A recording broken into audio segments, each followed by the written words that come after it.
When you hear the words banking crisis, what comes to mind? For most of us, it's the chaos of 2008, right? Panicked traders on Wall Street, flashing red headlines on the news. It was loud, it was public, and it was impossible to ignore. But what if the next crisis doesn't look like that at all? What if it's happening right now, quietly, deep inside bank balance sheets? Well, that's the question we're going to explore today.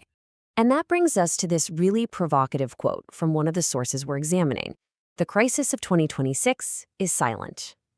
Think about that for a second. This isn't about a sudden, spectacular explosion. It's about a slow, creeping pressure that's building up completely behind the scenes. The whole idea here is that the biggest risks are hiding in plain sight, buried in complex spreadsheets that most of us never, ever see. Now, you might be thinking, okay, that's a dramatic quote, but is this just speculation? Well, not exactly. This right here is the cover of the 2025 annual report from the U.S. Treasury's own Office of Financial Research. These are the people whose entire job is to watch for financial storms on the horizon, and they are actively monitoring these exact vulnerabilities. So the real question is, what are they seeing? All right, so let's get into the weeds here. What is this silent vulnerability all about? It really boils down to two huge problems that are just simmering on bank balance sheets across the country. You can think of them as two separate storm systems, and right now, they're threatening to merge into something much bigger.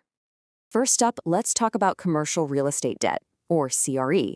According to the Office of Financial Research, in the first quarter of 2025, the total amount of this debt outstanding was $5.3 trillion. That's not some abstract number. That's the real debt secured by the office buildings, the shopping centers, and the apartment complexes that make up our cities.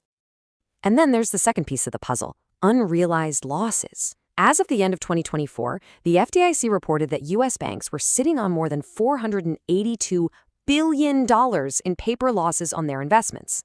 So what does that mean? Well, they bought a ton of assets, mostly government bonds, that have since crashed in value as interest rates went up. Now, the loss isn't officially real until they sell, but that doesn't change the fact that there's a massive gaping hole in their capital right now. So you have these two massive, quiet problems. And, well, we're already starting to see the cracks appear. This number, 11.1%, is a big one. As of September 2025, that was the delinquency rate for loans on office buildings. Let that sink in. More than 1 out of every 10 of these big property owners is already unable to make their mortgage payments. It is the first loud, clear warning sign of the distress that's building up just beneath the surface. And if you want to see exactly why this is happening, well, this chart tells the whole story. This comes straight from the OFR.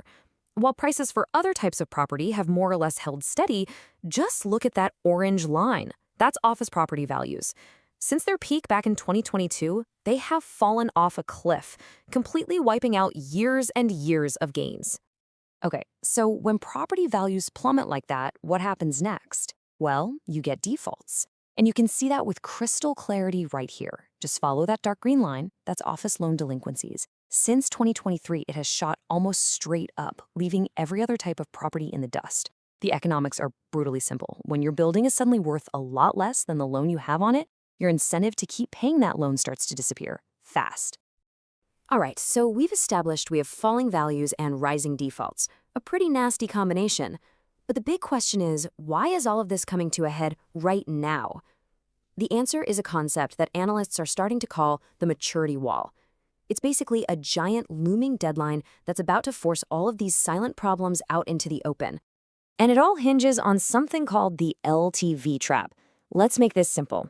Imagine a company bought an office tower for $100 million, and they took out a $70 million loan.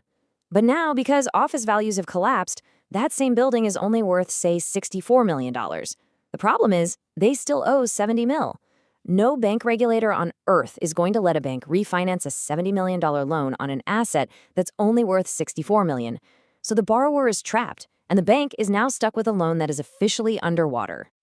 And this isn't some small niche problem. This is where the scale just becomes mind-boggling. In the year 2026 alone, we're looking at a massive 936 times billion dollars worth of these commercial real estate loans coming due for refinancing. That is nearly $1 trillion in debt that is about to smash right into this maturity wall, all at once, forced to reckon with the new reality of lower property values. So what kind of loans are about to hit this wall? Well, take a look at this.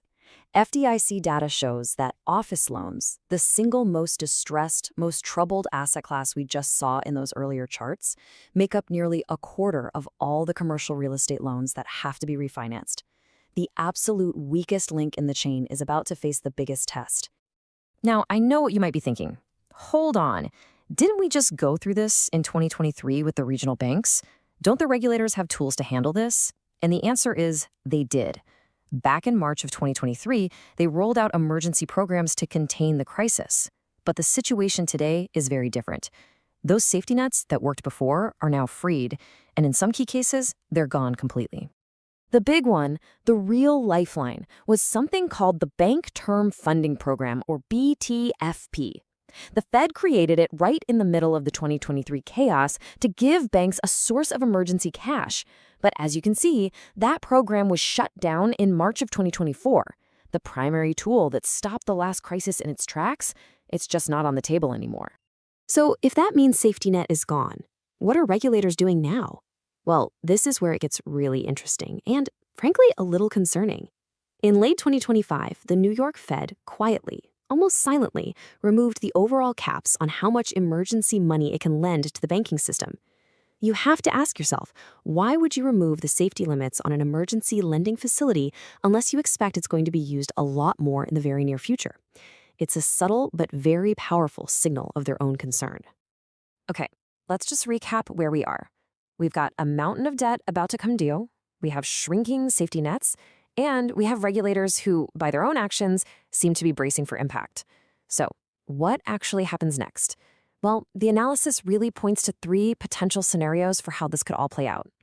First, and what's seen as the most likely outcome, is something called the slow bleed. This isn't a big crash. It's a long, grinding period where banks slowly write off their losses over years. The side effect, getting a loan becomes much harder, and inflation stays stubbornly high for a long time. The second, less likely scenario is a controlled implosion, basically a repeat of 2023, where a few more regional banks fail, sparking some temporary panic. And finally, you have the low probability but high impact cascade. This is where some unexpected shock hits the system, triggering widespread bank runs and forcing massive government intervention to stop a total freeze-up of the credit markets. And so all of this brings us full circle, right back to where we started. The crisis of 2008 was loud. It was a spectacle. Everyone saw it happening in real time.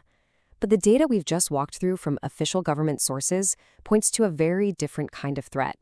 One that doesn't announce itself with a sudden bang, but with a slow, grinding internal pressure. And it leaves us with one final and I think crucial question to consider.